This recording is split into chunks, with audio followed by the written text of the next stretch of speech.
आजकल हरदम सुनने में आता है कि सरकारी जॉब लेना बहुत ही कठिन है। सरकारी जॉब के बाद कोई लाइफ नहीं है। एटलीस्ट स्टूडेंट्स का माइंडसेट यही हो चुका है। क्या इस वजह से आप गवर्नमेंट जॉब का प्रिपरेशन नहीं कर पा रहे हैं? आपको समझ नहीं आ रहा है क्या करना है? आपकी जिंदगी मीनिंगलेस हो गई है? तो आज जानते हैं इस वीडियो में कैसे 7 तरीकों को अपनाकर आसानी से गवर्नमेंट जॉब पा सकते हैं।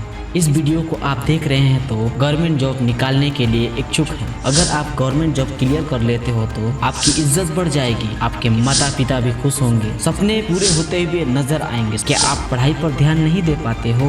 पढ़ाई के समय पर नींद आती है, एग्जाम तक सब भूल जाते हो? क्या हो अगर रोज पढ़ने का मन हो? क्या हो अगर बिना थके घंटों तक पढ़ पाओ? क्या हो अगर पढ़ा हुआ एग्जाम में याद रहे? क्या हो अगर कम समय में भी पढ़ सको? तो बने रहे मेरे साथ वीडियो के लास्ट तक। अगर आप सरकारी जॉब लेना चाहते हैं तो नए हैं तो लाइक शेयर एंड सब्सक्राइब करना ना भूलिएगा। ऐसे ही मोटिवेशनल और स्टडी से रिलेटेड वीडियो देखने के लिए 7 easy tips gate government job. पहला, आत्मविश्वास।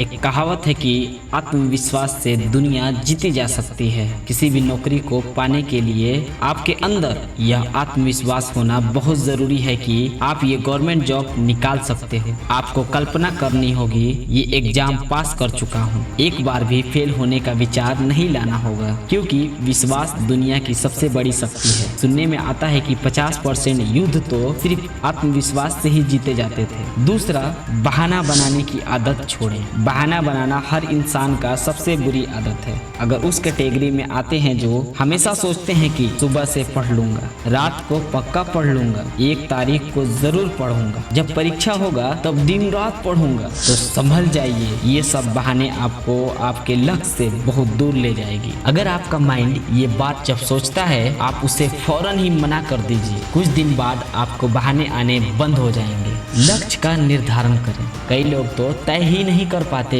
कि वास्तव में हमारा लक्ष्य क्या है, कौन सी परीक्षा को हम टारगेट कर रहे हैं। जबकि किसी भी गोल तक पहुंचने से पहले ये पता होना बहुत जरूरी है कि आखिर आपका गोल क्या है। कुछ लोग तो बहुत सारा लक्ष्य तय करके बैठे रहते हैं और आखिर में किसी पर भी नहीं पहुंचते। आप ही सोचिए, आपको कहीं जाना हो, उससे पहले आपको पता होना चाहिए ना कि फला जगह जाना है, तब आप सही जगह पर पहुंच पाएंगे, नहीं तो इधर उधर भटकते रहेंगे। इसलिए लक्ष्य निर्धारित करना बहुत जरूरी है। चौथा, संघर्ष करें। कंपटीशन की तैयारी बहुत लोग करते हैं, लेकिन उसमें से कुछ लोग ही एग्जाम क्लियर कर पाते हैं। इसका कारण यह है कि ज्यादातर लोग उस संघर्ष से डरकर 1-2 साल में छोड़ देते हैं। कुछ का ध्यान दूसरी ओर चला जाता है, लेकिन आपको करना बस इतना है कि लगातार लगे रहना है और बिना थके संघर्ष करना है। और 3 टॉपिक इम्पोर्टेंट है, डू एंड डाई। 5वां, किसी पर निर्भर ना रहें। यहाँ 2 चीजें होती हैं। पहला, आत्मनिर्भर होना और दूसरा, दूसरों पर निर्भर होना। आत्मनिर्भर होना तो अच्छी बात है, लेकिन दूसरों पर निर्भर होना आपको अपंग बनाती है। कोचिंग में अपने सर पर निर्भर होना। यहाँ ये समझने की जरूरत है कि आपको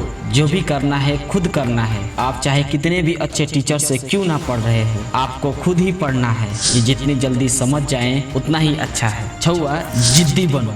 जिद्दी बनो, वहाँ तूफान भी हार जाता है जहाँ कश्तियाँ जिद पे होती हैं। जिद्दी बनो उस इंसान जैसा जिसने पहाड़ों में भी रास्ते निकाल दिए। जिद्दी बनो उस काम के लिए जहाँ कामयाबी मिलती है, ना कि नाकामी का सामना करना पड़े। तुम अपने लक्ष्य के लिए जिद्दी हो जाओ, वक्त कामयाब बनाने के लिए जिद्दी हो जाएगा। 7वां एंड लास्ट, कभी हार ना माने। कई लोग यह कहते हैं कि मैंने कोशिश किया था परंतु मेरे साथ के लोग सफल हो गए और मैं नहीं हो पाया, मेरे सामने फला मजबूरी आ गई थी, इसलिए छोड़ना पड़ा। मगर एक बात याद रखें, जब सफलता आपसे 1 इंच की ही दूरी पर होती है, या बस उसे आप पाने वाले ही होते हैं और आप हार मान लेते हैं या लौट कर चले जाते हैं, आपको पता ही नहीं होता कि आप सफलता के इतने पास हैं। लेकिन जो सफलता पाते हैं वे लगातार लगे रहते हैं। इसलिए आप भी तब तक लगे रहें जब तक आपको मंजिल ना मिल जाए। मिलते हैं अगले वीडियो में एक और नए अंदाज में। अगर आपको ये वीडियो अच्छा लगा हो तो लाइक शेयर एंड सब्सक्राइब करना ना भूलिएगा।